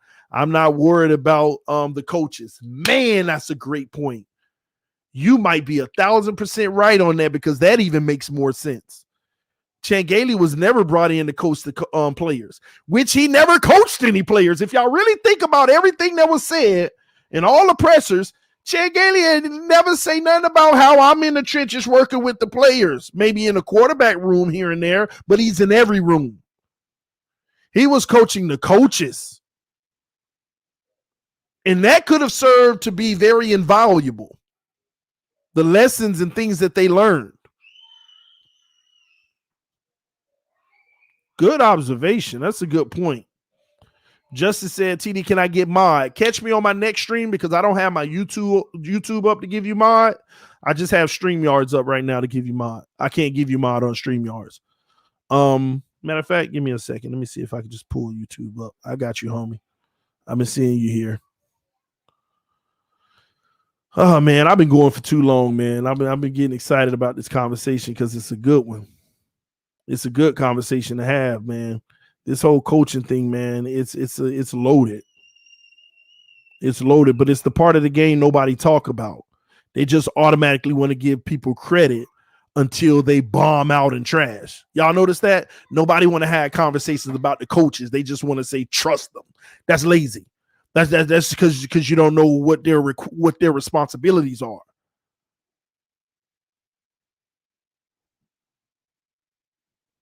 Because you don't know their responsibilities. You use generous, ambiguous terms like he's supposed to develop. Develop what and how? How is he supposed to develop?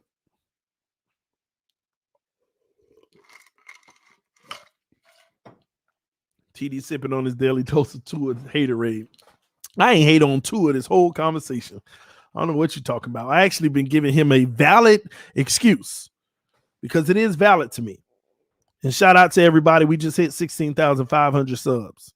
Big ups to TDPHINSTALK family. Another milestone, baby. That's hit 17,000 soon. All right. I've actually given Tua a valid excuse today with the VART conversation, the kinesthetic. It makes all the sense in the world. He wasn't supposed to retain the playbook like that or know the plays if he's kinesthetic because he ain't had time to actually do them. And that's why he said it ain't nobody's fault but mine, honestly. Me not knowing the playbook that well, very, very good. It's nobody's fault but my own. Because it's just his fault, but it ain't like it's his fault from an effort standpoint. That's what it is. He had a short off season, didn't even get to actually practice the stuff. He had it in a read-write form, and in a read-write or visual form, it's going to take longer for a kinesthetic person because they don't retain from a visual standpoint. So it makes all the sense in the world. So look out. He'll know 2 times as much this year. I'm going to tell you now, he ain't going to know the whole playbook this year either. That's fact. He ain't. But he going to know 2 times more than what he did last year with a few alerts. See, he ain't going to know all his checks and alerts either. But he going to know a few. He going to know a few. He going to know good enough for us to play good football and him to play good football. But year 3, he going to know it all. He going to know it all. It's just like when Mahomes said, when I played that second year, technically his first year, but his second, he said, I couldn't read defenses or nothing. He was out there playing because he probably kinesthetic too. He got to keep going through the motions and keep doing it. The only good thing for him is he was a great he improvised very well. And believe it or not, Tua did too last year. That's what Tua game was last year. He improvised a lot. He made plays that weren't there. And just like he said recently, I would go up and see a play that I know it wouldn't work. But I was like, how can I make it work? I love it.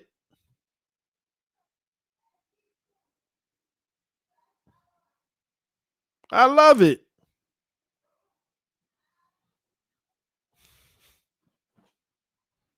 So he'll learn more and more, and he'll lock in more and more. And that's why the coaches said the number one focus for Tua this year is retention of the playbook, retaining the information.